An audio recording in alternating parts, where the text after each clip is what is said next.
राज्य में भी कई भाजपा के ऐसे नेता हैं जो हाथ जोड़कर और अब फेसबुक लाइव के माध्यम से आकर ये बताने का प्रयास कर रहे हैं कि झारखंड में जो पहल की गई, ये पहल मुख्यमंत्री जी के द्वारा ना करके बल्कि केंद्र द्वारा की गई। अगर केंद्र कर रही है तो केंद्र अगर बाहर फंसे झारखंड के मजदूरों को यहाँ ला सकती है तो बिहार में भी ला सकती है।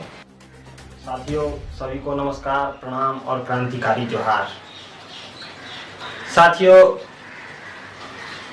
प्रवासी मजदूरों को बिहार में प्रवेश करवाने में भाजपा सरकार या कहें तो महागठबंधन की और उनके गठबंधन में चल रहे नीतीश और भाजपा की सरकार पूरी तरह से फेल रही है।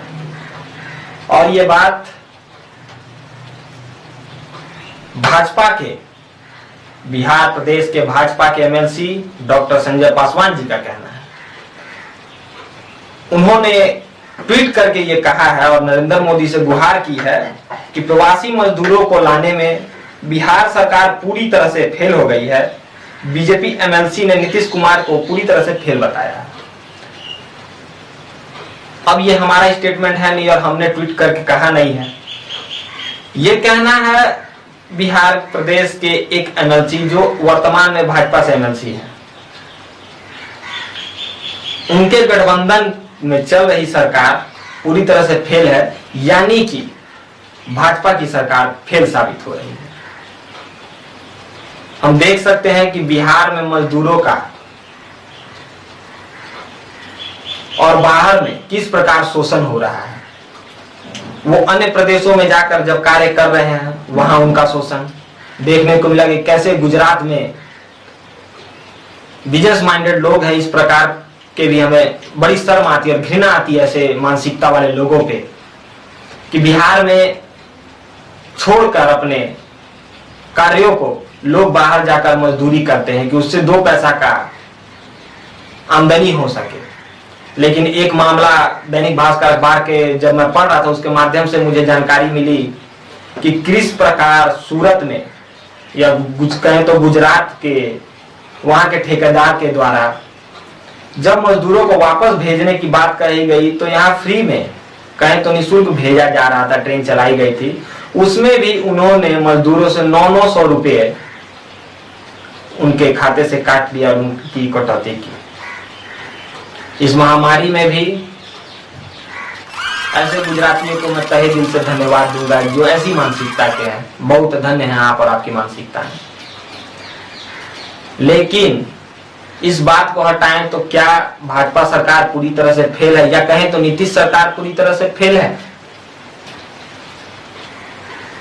अगर भाजपा के ही एमएलसी नीतीश कुमार के खिलाफ मोर्चा खोल बैठे हैं और नरेंद्र मोदी जी से गुहार लगा रहे हैं, इसका मतलब यह है कि कहीं ना कहीं भाजपा और नीतीश कुमार की बात बन नहीं रही है बिहार प्रदेश में, या फिर नीतीश कुमार के नेतृत्व में चल रही सरकार पूरी तरह से नाकाम है,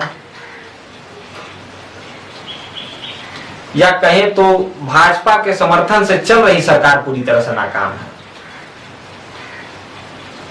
क्योंकि इन्हीं लोगों के गठबंधन से ही बिहार राज्य में वर्तमान सरकार चल रही है और गठबंधन भी कैसे हुआ ये सब भी हम भली भांति जानते हैं। लेकिन ये विषय अलग है। लेकिन इस महामारी में पहली तो जिम्मेदारी बनती है कि कैसे अपने प्रवासी मजदूरों को अपने प्रदेश में, अपने राज्य में लाया जाए। जिस प्रकार झारखंड के हेमंत सरकार ने पहल की और पहल करके बाहर फंसे मजदूरों को अपने क्षेत्र में लाने का काम किया, इसके लिए झारखंड मुक्ति मोर्चा के आला कमान और प्रदेश के और इस राज्य के मुखिया, झारखंड राज्य के मुखिया को तहे दिल से धन्यवाद। क्या ये कार्य बिहार के मुख्यमंत्री नहीं कर सकते थे? लेकिन वो जानते हैं कि वो पिछड़ा राज्य है, वो सारे संसाधन उपलब्ध नहीं करा पाएंगे और संसाधन उपलब्ध नहीं हो रहा है, इसके पीछे भी सरकार की ही नाकामी साफ झलक रही है। आपस में आप ट्वीट खेलिए और अपनी बातों को जनता के बीच लाने से पहले अपने विवादों को आपस में सुलझा लीजिए। अपने एमएलसी से मिलिए, अपने राज्य के मंत्रियों और विधायकों से बात करके जो भी बाहर में प्रवासी मजदूर फंसे हैं उनको लेकर वापस बुला लीजिए, क्योंकि इस राज्य में भी कई भाजपा के ऐसे नेता हैं जो हाथ जोड़कर और अब फेसबुक लाइव के माध्यम से आकर ये बताने का प्रयास कर रहे हैं कि झारखंड में जो पहल की गई, ये पहल मुख्यमंत्री जी के द्वारा ना करके बल्कि केंद्र द्वारा की गई। अगर केंद्र कर रही है तो केंद्र अगर बाहर फंसे झारखंड के मजदूरों को यहाँ ला सकती है तो बिहार में भी ला सकती है, लेकिन बिहार में तो ऐसा हो नहीं रहा है। तो इससे ये साफ पता चलता है कि बिहार सरकार नाकाम है और बिहार सरकार का साथ दे रही भाजपा सरकार पूरी तरह से, और केंद्र में शासन कर रही है सरकार पूरी तरह से नाकाम। धन्यवाद।